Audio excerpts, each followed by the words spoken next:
Boa noite a todos, sejam bem-vindos. Só para que eu me situe, tem alguém que esteja vindo hoje pela primeira vez, conhecendo o trabalho? Ótimo, sejam bem-vindos. Sempre pergunto porque essa é uma série que temos feito, não tem nenhum problema estarem vindo pela primeira vez, porque cada palestra é totalmente autônoma, mas porque sempre tem uma introduçãozinha que temos que explicar.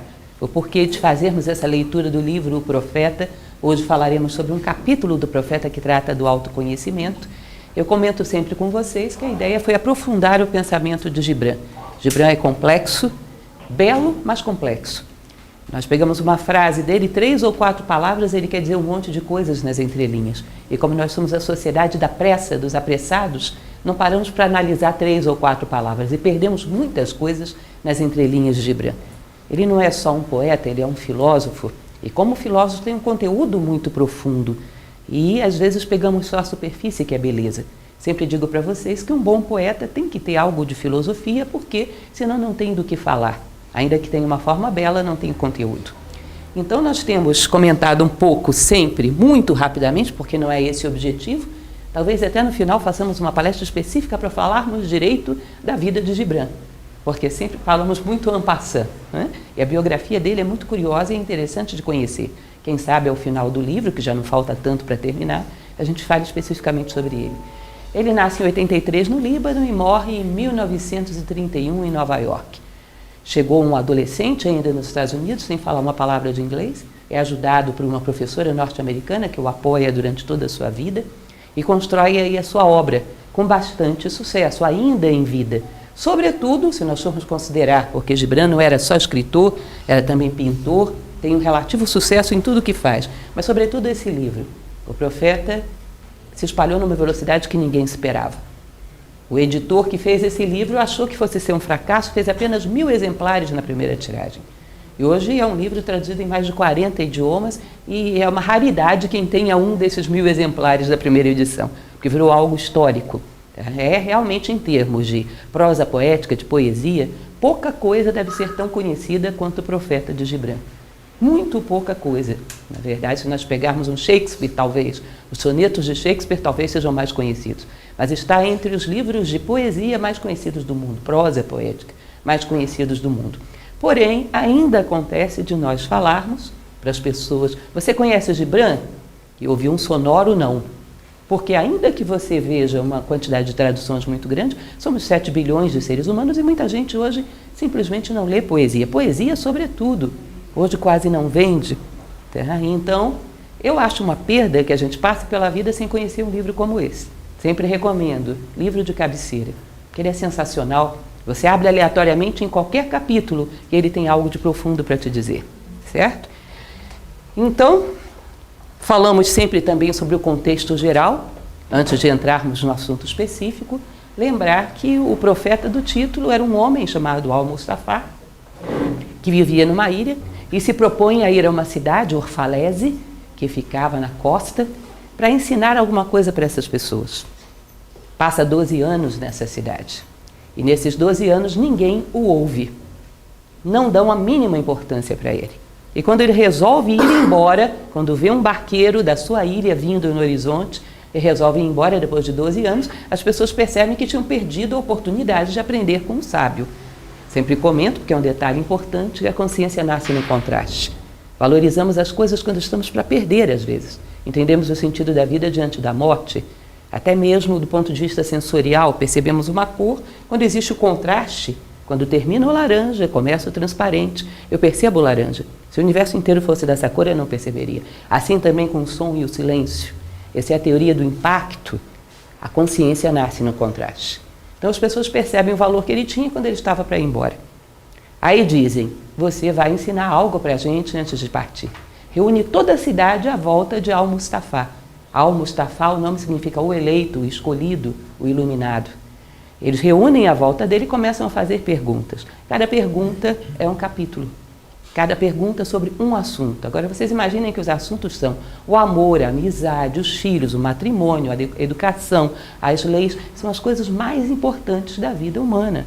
E ele resume esses assuntos, às vezes em 2 páginas, 2 páginas e meia.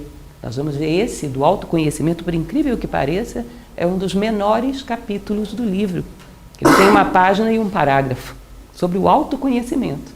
Então imaginem que para falar de coisas tão profundas numa superfície tão pequena, ele tem que ser muito denso, ele tem que ter muita profundidade, já que não tem extensão. Isso é típico dos autores clássicos. Tá?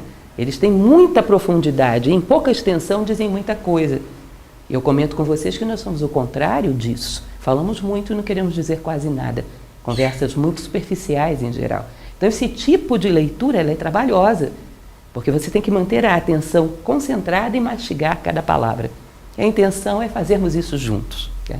Falo sempre para vocês que se trata de um mito também, e essa informação parece não significar nada para a gente hoje em dia, mas ela é fundamental. Porque um mito significa que está teatralizando fora uma coisa que está acontecendo dentro do homem. Todos os mitos, repito, alguns que têm vindo sempre já sabem isso de cor, né? De tanto que tenho explicado, todos os mitos têm um único personagem, que é o homem, o personagem central. Os secundários são fatores psicológicos dele projetados do lado de fora, para que ele os veja. E Jung fala muito disso, que os nossos sonhos, a estrutura onírica é a mesma coisa. Todos os personagens do seu sonho, curiosamente, é você mesmo. É a sua consciência se vendo fora, já que não consegue se ver dentro. É uma projeção, o mito, para que o homem possa fazer um processo de autoconhecimento. Então ele está conversando consigo mesmo depois de um ciclo de 12. Esses 12 anos é como se representasse uma vida, uma encarnação. Como se ele estivesse fechando uma experiência de vida, dialogando consigo mesmo e concluindo quais as coisas ele aprendeu da vida. Como se ele estivesse somando todo o aprendizado de uma vida. Tá? Então é muito interessante porque ele está propondo aí um diálogo interno, um momento de vida interior. Ontem eu falava sobre o profeta, um outro capítulo no Lago Sul, na Escola do Lago Sul, sobre as habitações. E é muito interessante porque ele, nesse capítulo das habitações, ainda vamos vê-lo aqui, ele compara uma casa ao teu corpo, um momento de intimidade para você dialogar consigo mesmo. Porque para um pensador como o Gibran, isso é a coisa mais importante da vida. E nós praticamente não dedicamos tempo a isso. Estamos entrando num ciclo da natureza, estamos vivendo de hoje para amanhã o equinócio de outono, não é isso? Um ciclo em que a natureza recolhe as suas energias para dar exatamente ao homem a oportunidade de vir para dentro e depois ir ao mundo na primavera-verão, tendo algo para compartilhar. Porque um homem vazio não tem nada para compartilhar. Então, vida interior, diálogo interno, o profeta, nós podemos dizer que se resume a isso. Então, vamos lá falar do nosso capítulo de hoje, sobre o autoconhecimento. Um pequeno, grande capítulo.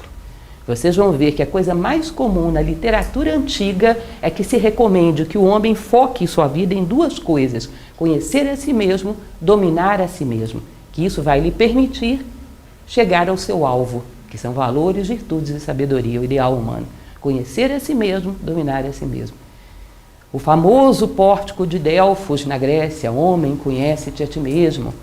Tão falado e repetido, mas tão pouco praticado, era a base da filosofia grega.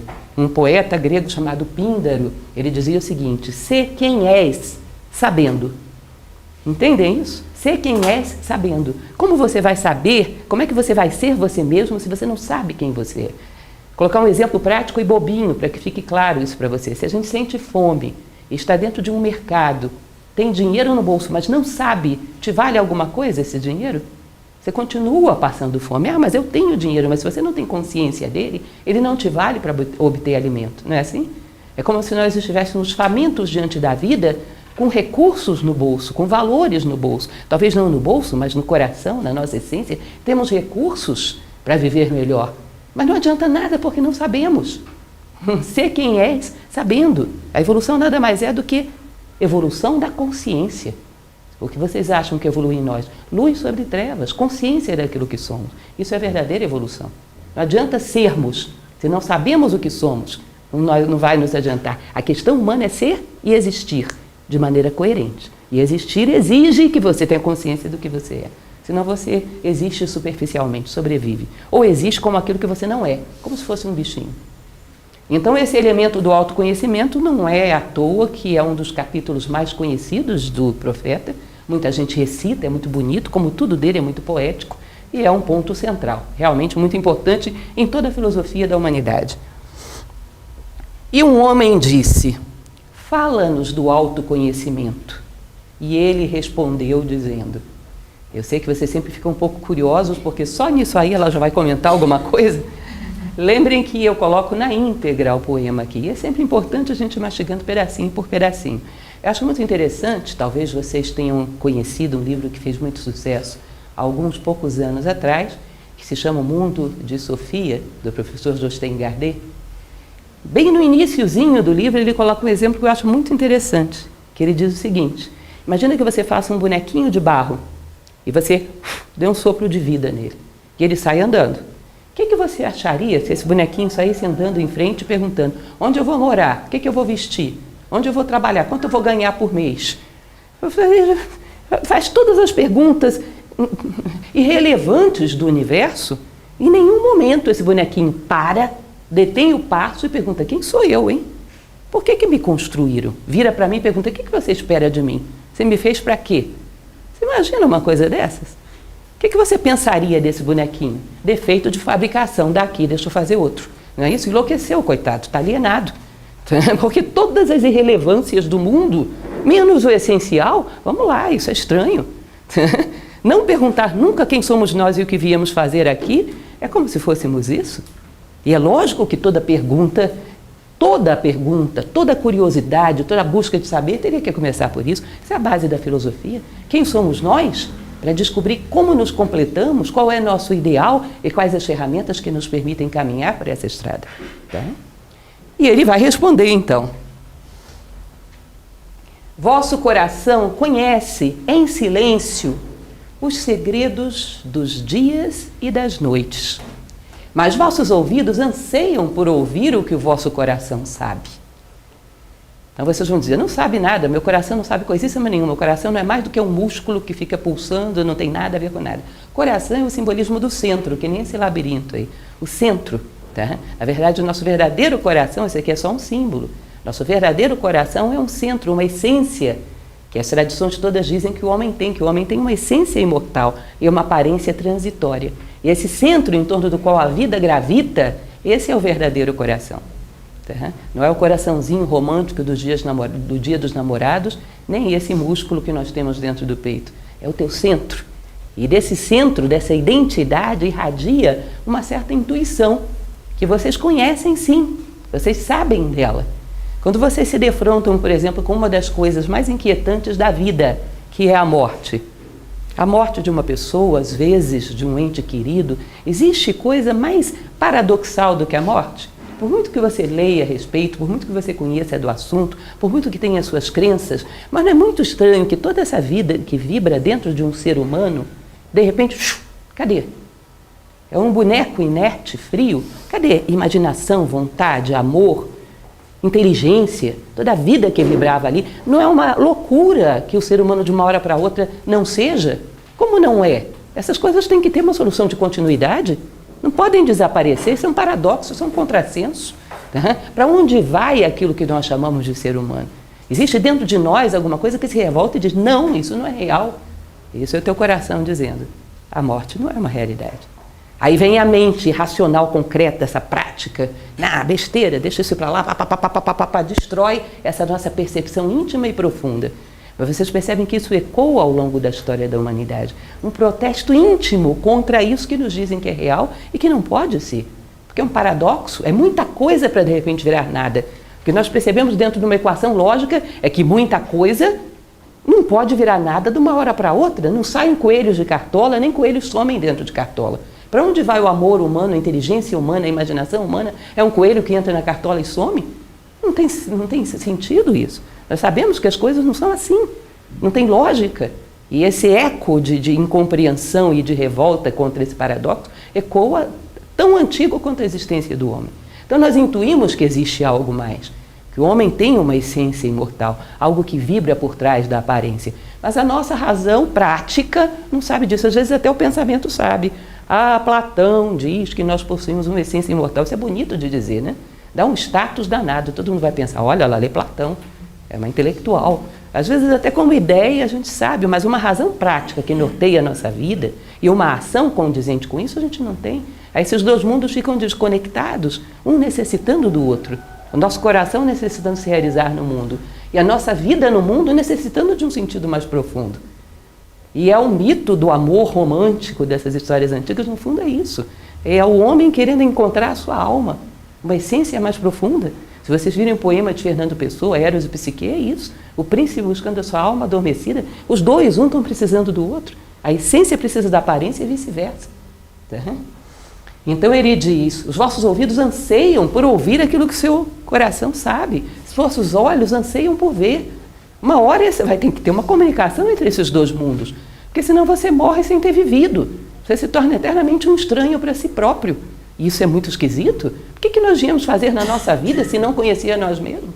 O que nós fizemos ao longo de toda uma vida? Não deu tempo para isso? O que você fez com o tempo? O que era mais importante do que isso? Não é curioso? É como você ir na esquina comprar um jornal e voltar sem o jornal. Não deu tempo. Como assim? Você não foi lá para isso? Nós viemos ao mundo para quê? Se não para conhecer a nós mesmos, dominar a nós mesmos e caminhar. Não deu tempo, deve ser meio paradoxal, né? Deu tempo para quê? O que você fez com o tempo? Lembra a parábola bíblica dos talentos, né? Não fiz nada. É uma vida perdida. E olha que somos tão apegados à vida e a jogamos fora. Jung, ele fala sobre isso, que o homem do século XX, que fala tanto de economia, é um esbanjador. Esbanja o mais precioso, o espírito. Então, continuando, ele vai dizer: desejais conhecer em palavras aquilo que sempre conhecestes em pensamento. Quereis tocar com os dedos o corpo nu de vossos sonhos. E é bom que o desejeis. Ou seja, esse monte de ideias, esse monte de tradições que dizem que existe uma essência dentro de você, esperando ser descoberta. Bom, eu quero ver. Eu quero que isso venha ao mundo e faça diferença na minha vida. Eu quero, numa ação prática, perceber que eu já não tenho tanto medo assim, porque eu me sinto um ser que vai perdurar além da morte. Eu quero, numa ação prática, perceber que eu sou um ser humano, que isso é mais do que meramente um ser instintivo, que existem valores, existem virtudes dentro de mim. Eu quero me ver, eu quero me reconhecer. Eu comentava com alguns de vocês em uma dessas palestras, eu achei muito curioso, muito engraçado, isso é um pequeno detalhe relevante, que eu passava pela Livraria Cultura um dia e não sei por que cargas d'água, fui folhear um livro que tinha acabado de ser lançado, que era o Diário da Marilyn Monroe. Eu achei muito curioso, talvez porque nenhum deles me interessava, eu peguei qualquer um e fui folhear. Mas, gente, eu achei a coisa mais curiosa do mundo. De um determinado momento, ela para e fala o seguinte, é o diário mesmo, era uma coisa pessoal dela, que publicaram como livro. E ela diz, olha, as pessoas não gostam realmente de mim, gostam de uma imagem que foi criada pelo cinema. Elas não podem gostar de mim, elas nem me conhecem. E, na verdade, sabe de uma coisa? Eu também não me conheço. Portanto, nem eu gosto de mim. Quem sou eu? E eu achei aquilo tão curioso, porque você percebe uma pessoa com uma visão toda estereotipada que a sociedade criou de superficialidade, né? E tinha um espírito filosófico e uma sede de si mesmo, como qualquer ser humano. Ou seja, essa germen, essa semente que caracteriza o ser humano, lá dentro.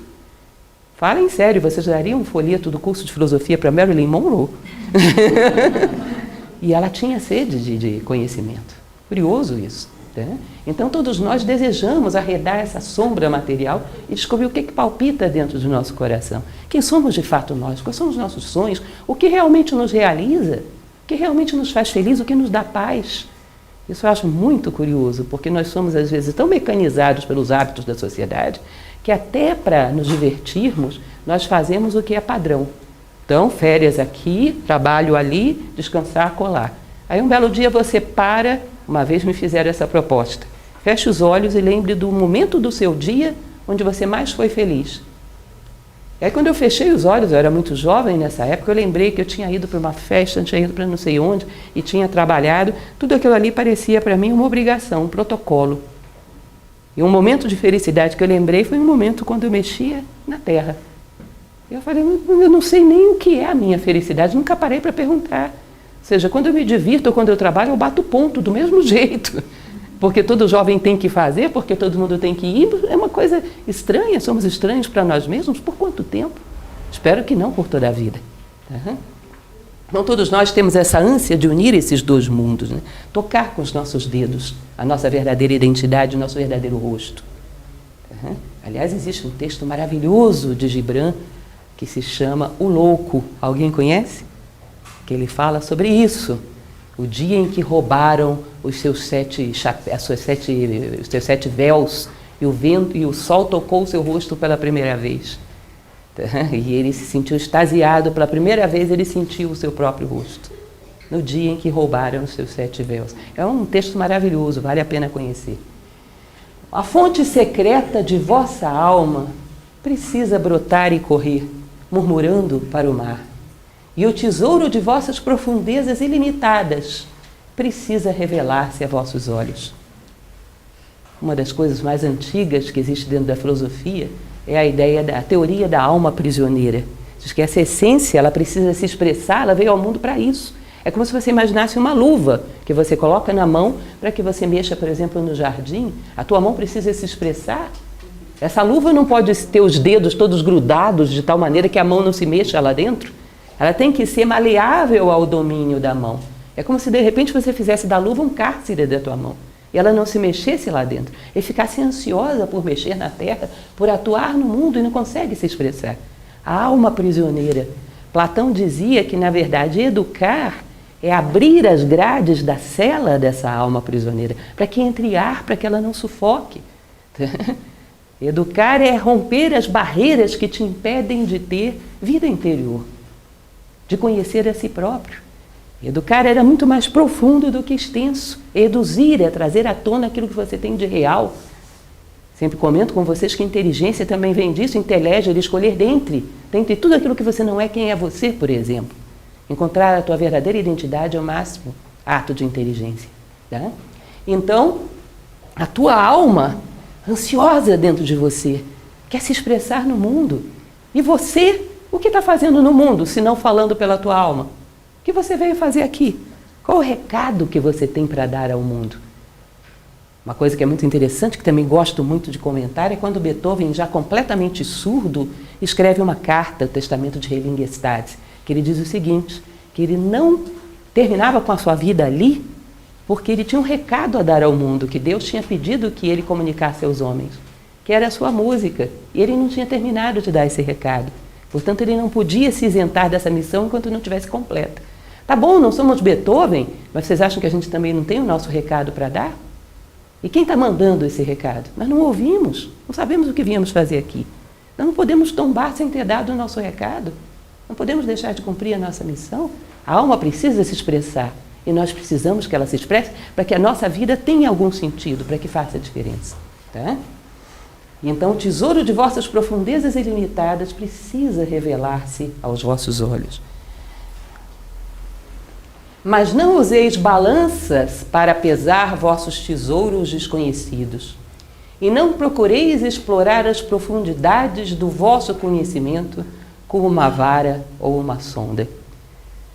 Gibran é muito, digamos assim, simbólico e às vezes deixa coisas muito nas entrelinhas. Digam o que a gente entenderia dessa frase se a gente não tivesse a filosofia. O que significaria isso? Me digam. Tem umas coisas que são absolutamente enigmáticas, que se a gente não tivesse a filosofia para nos ajudar, o que ele quer dizer com isso?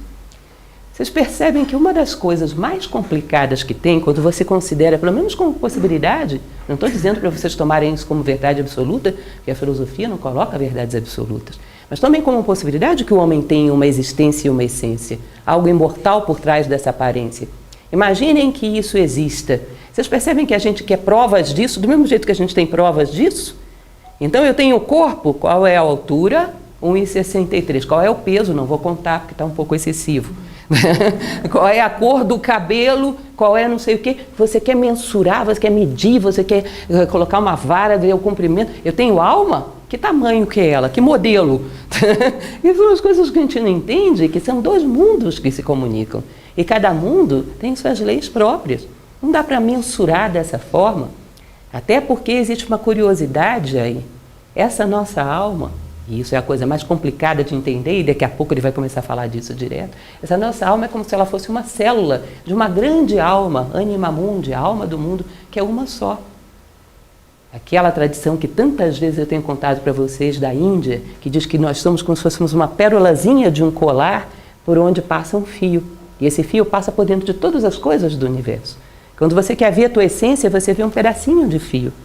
Mas num determinado momento você vai perceber que esse pedacinho de fio é só um momento de um grande fio que passa por dentro de tudo no universo. Ou seja, a tua essência é uma célula da grande essência do universo, que é uma só. A tua essência é uma gota de um grande oceano. Tá? Então é muito difícil, porque como a tua essência pertence ao mundo da unidade e o teu corpo pertence ao mundo da multiplicidade, são duas coisas que não dá para você conhecer com as mesmas ferramentas.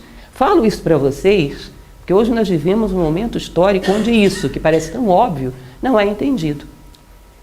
Existe um conjunto de pseudocientistas, porque eu acho que um verdadeiro cientista não vai fazer uma coisa dessa, vai fazer ciência, não vai se meter em coisas dessa natureza, mas hoje existe um grupo de pseudocientistas que se metem a escrever livros, por exemplo, para dizer que Deus não existe.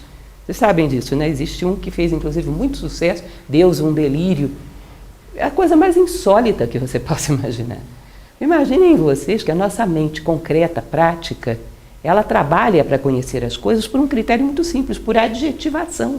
Não tem jeito de você conhecer as coisas a não ser através de adjetivos. Isso é pequeno, isso é um cilindro, isso tem uma tampa laranja relativamente pequena, também cilíndrica. Ele vai dando adjetivos. Vocês percebem que todo adjetivo é uma limitação? Quando eu digo é um cilindro, não é um cone, não é um cubo, não é uma esfera. Então tem um monte de coisas que ela não é, tem um monte de coisas fora dela. Tá? Quando eu digo ela tem a tampa laranja, ela não tem a tampa azul, não tem a tampa vermelha, não tem a tampa branca, tem um monte de coisas que ela não é. Imaginem que eu tente explicar um objeto para vocês e digo o seguinte: ele é cilíndrico, mas também é esférico, mas também é um cone, mas também é um paralelepípedo, é laranja, mas também é branco, mas também é azul. Você vai dizer, para, pelo amor de Deus, me diz o que ele não é. Como que eu vou imaginar uma coisa dessas? A mente precisa dividir para entender. Quando você está falando da unidade, porque a nossa essência pertence à unidade, se você dividir, ela deixa de ser, vira 2, vira 3, vira 4. Se você disser a tua essência é um cilindro, você vai dizer, não é um cone, então tem ela e o cone, tem 2, perdeu a unidade. Ela é laranja, ela não é preta nem branca. Então tem 3, o laranja, o preto e o branco, perdeu a unidade. Qualquer adjetivo que você dê ao mundo espiritual, que é uno por natureza, ele deixa de ser, porque os adjetivos limitam. Você já viu a mente trabalhar dessa maneira? Ela joga o chapéu e diz, olha, não brinco dessa maneira, não brinco dessa maneira. Você quer me dizer o que não é, não tem o que não é. Porque a característica do mundo espiritual é ser uno, ele é tudo. Ao mesmo tempo, pense em não ser que é assim. Não dá para pensar. Ah, então tem outras ferramentas de conhecimento? Tem. Tem aquela intuição que nós falávamos, que vem do centro do nosso coração, que percebe a unidade.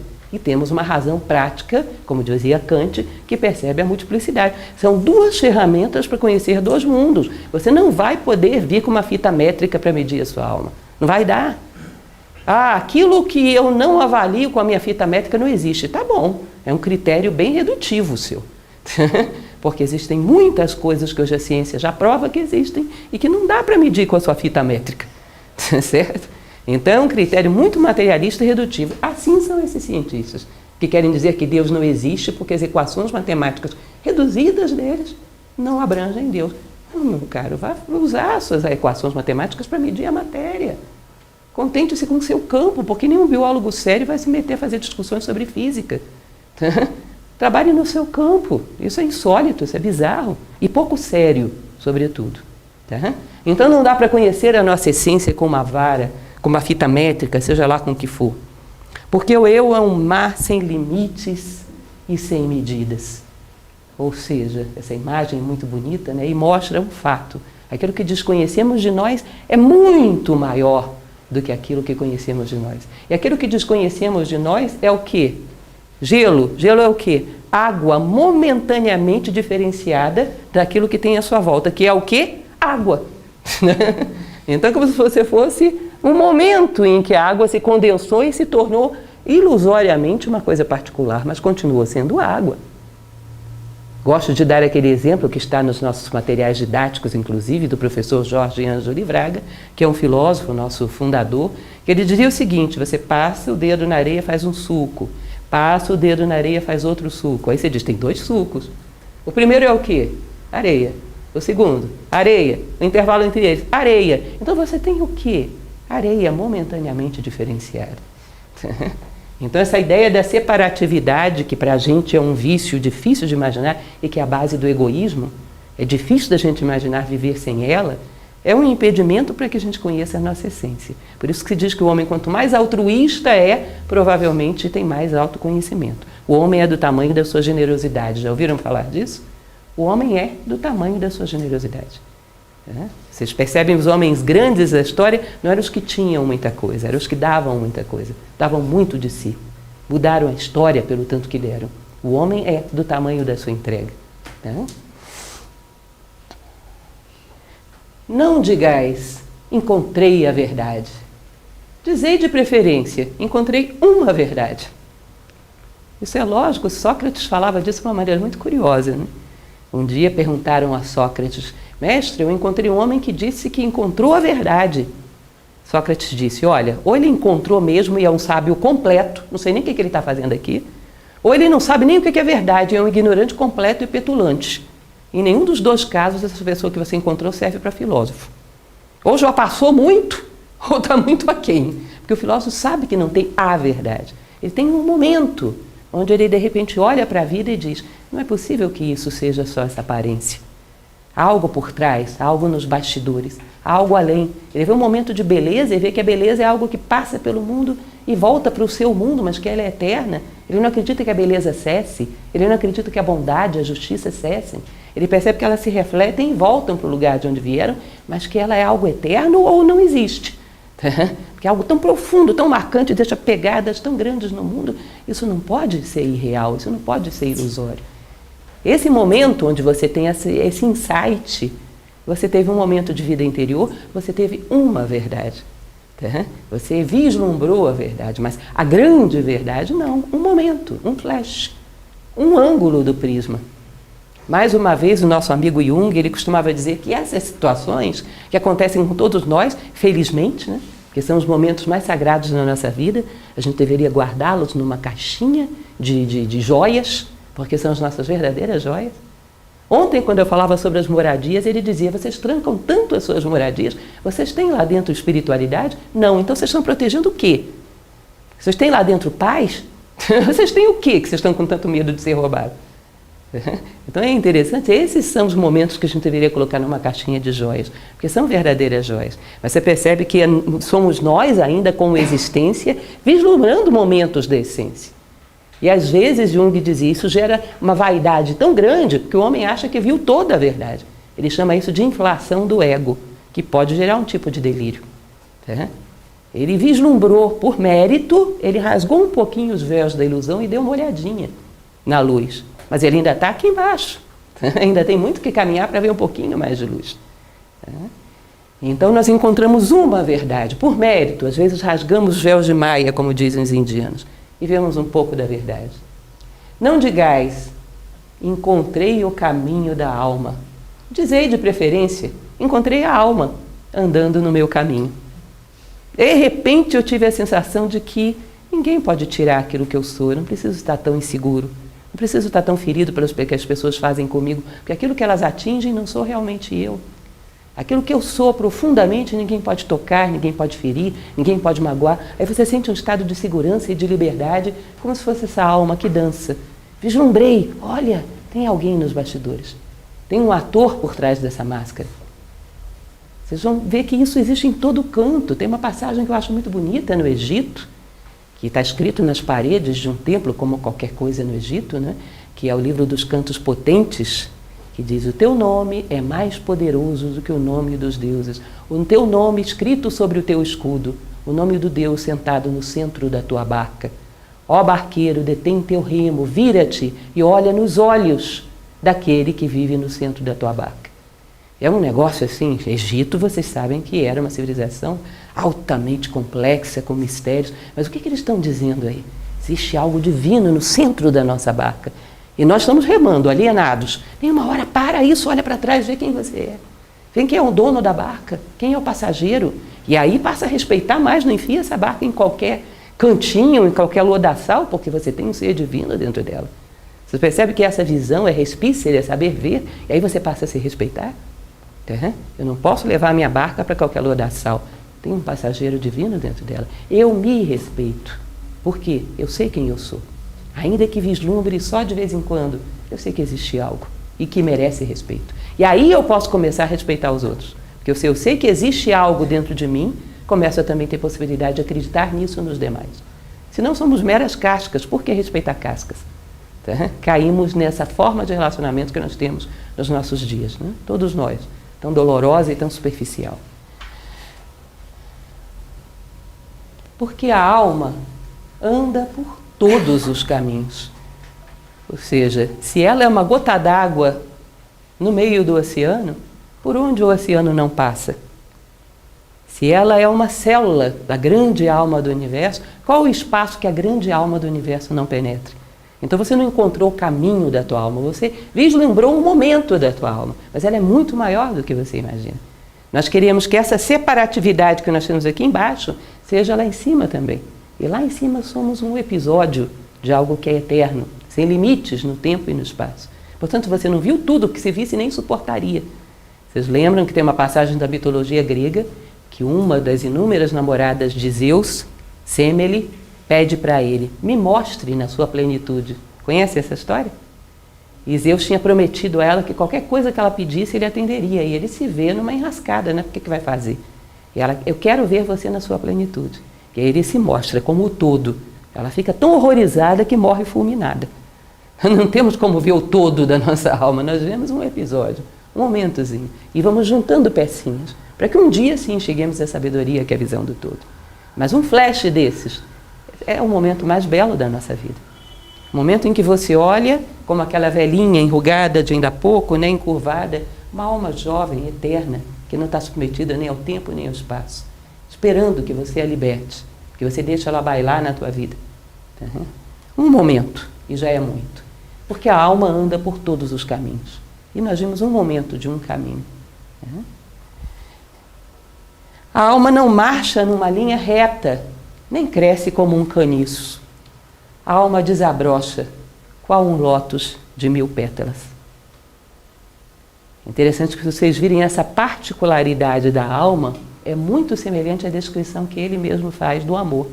O amor, por exemplo, se você quer ter um amor a algo sagrado, algo divino, não pense que esse amor vai subir feito um caniço, só naquele canalzinho. Para que você ame o divino, você tem que ir espalhando as suas pétalas em todas as direções, você tem que amar toda a humanidade. Tá? Porque não há como você ver a Deus se você não o ver em todas as coisas. Se você não vir a Deus em todas as coisas, não verá em coisa nenhuma. Então ele não apenas se verticaliza, ele também ganha espaço, abrange todo o universo manifestado com as suas múltiplas pétalas. 1000 pétalas é como se fosse o símbolo do universo. A tradição indiana, quando quer dizer que uma coisa é infinita, usa esse número, 1000. Tá? 1000 faces, 1000 momentos, 1000 pétalas. Ou seja, a nossa alma se expande e se une à alma de todos os seres. E só assim ela se eleva. Tá? Por isso se diz que a fraternidade é um dos sentimentos mais nobres do ser humano. Porque fraternidade, como eu falava para vocês, fraternidade, generosidade é sintoma de autoconhecimento. A verdadeira fraternidade, a verdadeira generosidade, sem interesse, sem segundas intenções, mas como sede de alma, como necessidade de realização, é sintoma de autoconhecimento. Um homem que conhece profundamente a si próprio, ele sabe que um pouco dele está em todos os seres à sua volta. Então, quando um ser humano cai nos abismos, ele sabe que é uma parte dele que desceu lá e que vai ter que ser resgatada. E se sente responsável. Quando um ser humano se eleva, ele sabe que algo dele se elevou. E ele sente um pouco dessa plenitude, ele sabe que ele e a humanidade são um só. Na verdade, nós e o universo. Em essência, se diz que é isso. Tá? Então, o autoconhecimento ele não se verticaliza isoladozinho. Essa ilusão que a gente tem que o intelectualismo gerou em nós. Né? Se eu sou um intelectual, eu tenho diplomas, eu tenho títulos, são só meus. Não são de mais ninguém. Ninguém se beneficia pelo fato de que eu tenha pós-graduação, doutorados e mais doutorados. Ele é uma coisa limitada aos meus próprios interesses pessoais. A sabedoria, não. A sabedoria, ela se expande e ela se demonstra criando laços entre os homens e toda a humanidade. A sabedoria, ela se demonstra, pelas vossas obras os conhecerei. Ela se reconhece pela capacidade de criar laços, de tomar a humanidade como problema teu, como parte de você mesmo. Tá? E só assim você se eleva, isoladamente não. Então a alma é isso, como um lótus de 1000 pétalas. E conhecer a si próprio, reconhece-se, o homem que conhece a si próprio, quanto mais ele se reconhece em todos os demais. Nunca diz, como diz mais uma vez a Bíblia, dessa água não beberei. Ele sempre diz, eu vou cuidar mais desse defeito em mim, para que outras pessoas não caiam através dele. Quem sabe se eu der exemplo. Tá? Ele reconhece que o universo inteiro está também dentro dele. Um microcosmo. Tá? Bom, e é isso. Como falei para vocês, esse é um capítulo pequeno, mas muito profundo e muito belo, né? Muito poético, e entrelinha por entrelinha, entremeado de filosofia, dimensões da filosofia antiga, ocidental e oriental. E fala sobre essas possibilidades do ser humano encontrar a si próprio como o elemento mais sagrado da vida. É o que viemos fazer aqui. Esse é o nosso propósito. E por fim, antes de abrirmos para perguntas, lembro a vocês que tudo que fazemos nas palestras é uma pequena amostra do nosso curso de filosofia. Aqueles que ainda não conhecem, venham conhecer, sem compromisso, assistir uma aula, ver do que se trata. Filosofia nasceu com o ser humano. É amor à sabedoria. Acho que existe uma coisa que vocês não podem ter dúvidas. O ser humano, a sua trajetória evolutiva é sair da ignorância e vir para a sabedoria. Filosofia é amor à sabedoria. Como é que você vai caminhar para a sabedoria se não a amar? No fundo, você sempre caminha na busca das coisas que você ama. Todos nós somos assim. Tá? Então, a filosofia é trabalhar conscientemente esse amor à sabedoria para que essa sabedoria se manifeste na nossa vida. E o deslocamento válido na vida é o deslocamento em direção à sabedoria. É onde a vida começa a ser realmente humana. Né? Então, convido todos, dia 25/3, às 20 horas.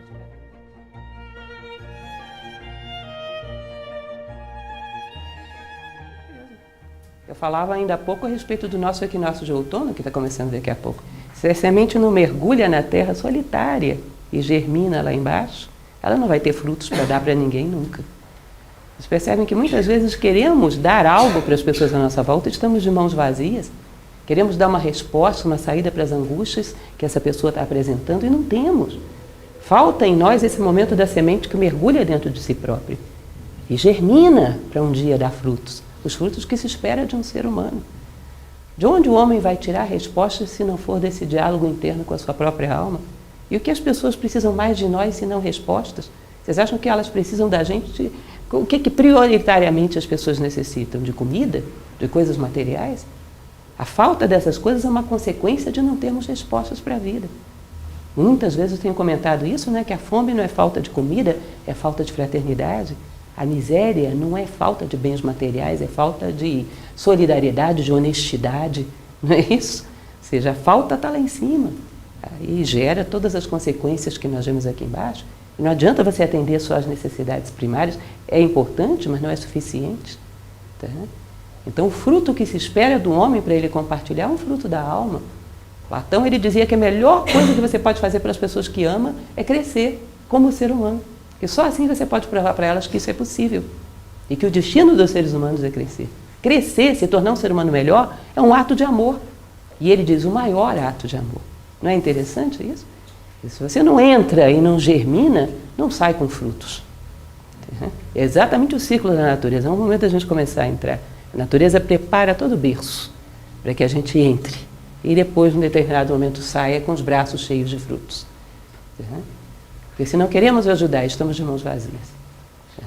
De onde vamos tirar respostas para a angústia e para o sofrimento do homem, se não da vida interior, se não da reflexão profunda?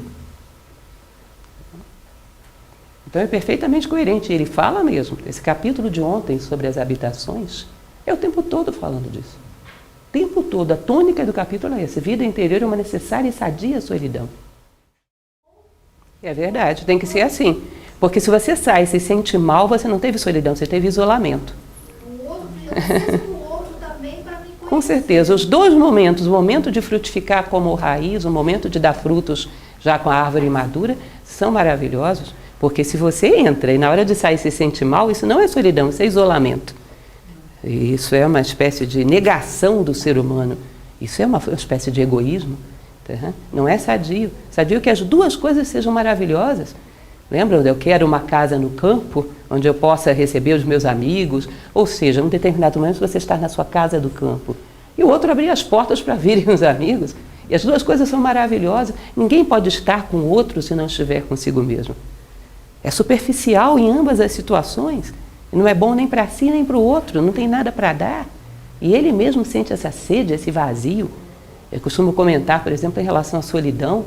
Pega uma cidade de 100 mil habitantes e a grande São Paulo. Onde você acha que as pessoas sofrem mais de solidão? Na grande São Paulo, nos grandes centros. Solidão não é falta do outro, é falta de si mesmo. Então você tem que estar consigo mesmo, para que depois possa estar com os outros em profundidade. E ambas as coisas são importantíssimas.